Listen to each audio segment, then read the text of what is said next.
Dia mau diantar kemana?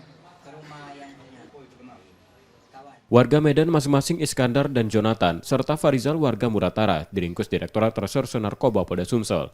Mereka ditangkap di Jalan Lintas Sarolangun, Lubuk Linggau saat akan mengantar sabu-sabu seberat 2 kg dan 4.000 butir pil ekstasi dari Medan menuju Muratara. Narkoba itu ditaruh dalam ransel dan diletakkan di jok belakang mobil yang juga diamankan sebagai barang bukti. Dalam aksinya, dua tersangka dari Medan mengajak anak di bawah umur yang saat ini berkas kasusnya telah P21.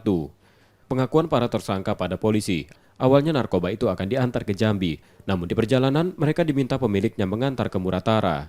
Kini polisi masih melakukan pengembangan dari kasus tersebut.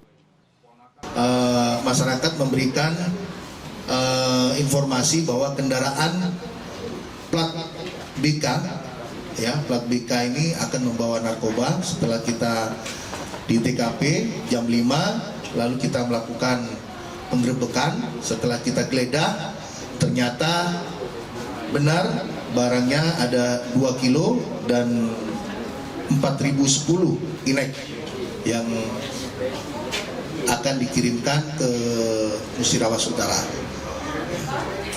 Dan untuk penerima masih kita jadikan DPO, termasuk pemilik barang yang di Aceh. Kini para tersangka masih diperiksa dan ditahan di Polda Sumsel untuk proses hukumnya. Ketiganya terancam hukuman seumur hidup atau hukuman mati. Reski Oktora, Muklas Diferensial, Kompas TV, Palembang, Sumatera Selatan.